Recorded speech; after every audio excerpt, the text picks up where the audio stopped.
The rest of our journey was very easy, and a little after sunset we reached the house of my master's friend. We were taken into a clean, snug stable.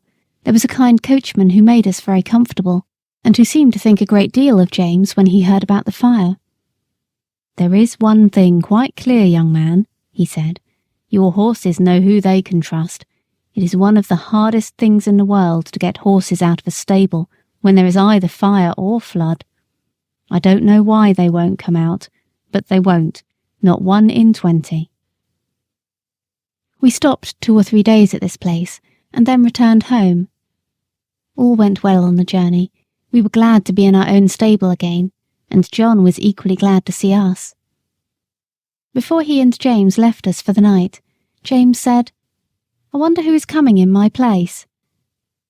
"Little Joe Green at the lodge," said John. "Little Joe Green? Why, he's a child." "He is 14 and a half, said John. "But he is such a little chap."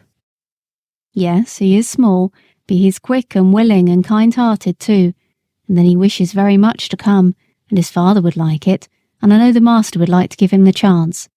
He said if I thought he would not do, he would look out for a bigger boy, but I said I was quite agreeable to try him for 6 weeks. 6 weeks? Said James. "Why, it'll be another 6 months before he can be made of much use. It will make you a deal of work, John." "Well," said John with a laugh, "work and I are very good friends. I never was afraid of work yet." "You are a very good man," said James. "I wish I may ever be like you." "I don't often speak for myself," said John, "but as you are going away from us into the world to shift for yourself, I'll just tell you how I look on these things. I was just as old as Joseph when my father and mother died of the fever within 10 days of each other, and left me and my crippled sister Nellie alone in the world, without a relation we could look to for help.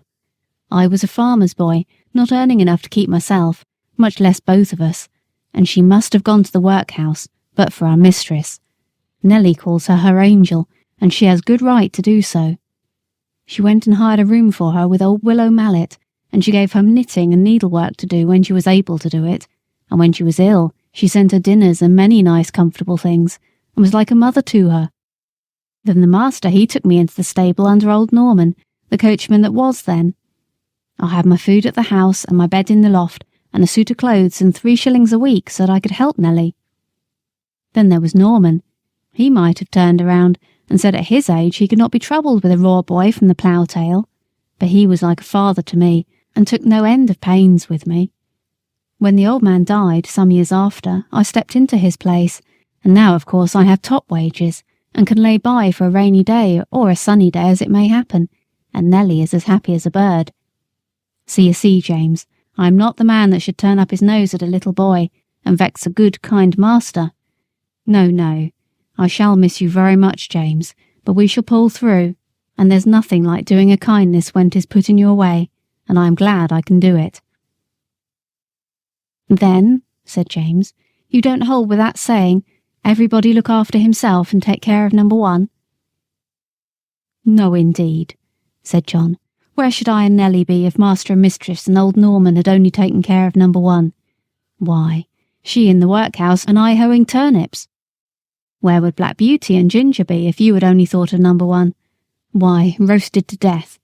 No, Jim, no. That is a selfish, heathenish saying, whoever uses it. And any man who thinks he has nothing to do but take care of number 1, why, it's a pity but what he had been drowned like a kitten or a puppy before he got his eyes open. That's what I think," said John, with a very decided jerk of his head. James laughed at this, but there was a thickness in his voice when he said, "You have been my best friend except my mother. I hope you won't forget me." "No, lad, no," said John, "and if ever I can do you a good turn, I hope you won't forget me." The next day, Joe came to the stables to learn all he could before James left. He learned to sweep the stable, to bring in the straw and hay. He began to clean the harness, and helped wash the carriage. As he was quite too short to do anything in the way of grooming Ginger and me, James taught him upon Merrylegs, for he was to have full charge of him under John. He was a nice little bright fellow, and always came whistling to his work. Merrylegs was a good deal put out at being mauled about, as he said, by a boy who knows nothing. But toward the end of the second week, he told me confidentially that he thought the boy would turn out well. At last the day came when James had to leave us. Cheerful as he always was, he looked quite downhearted that morning. "You see," he said to John, "I'm leaving a great deal behind. My mother and Betsy and you and a good master and mistress, and then the horses, and my old Merrylegs. At the new place there will not be a soul that I shall know. If it were not that I shall get a higher place, and be able to help my mother better, I don't think I should have made up my mind to it. It is a real pinch, John." "Ay, James, lad, that it is, but I should not think so much of you if you could leave your home for the first time and not feel it. Cheer up, you'll make friends there, and if you get on well, as I am sure you will, it will be a fine thing for your mother, and she will be proud enough that you have got into such a good place as that." So John cheered him up, but everyone was sorry to lose James. As for Merrylegs, he pined after him for several days, and quite went off his appetite.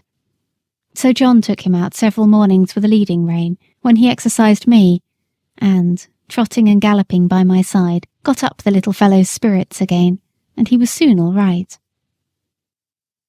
Joe's father would often come in and give a little help, as he understood the work, and Joe took a great deal of pains to learn, and John was quite encouraged about him.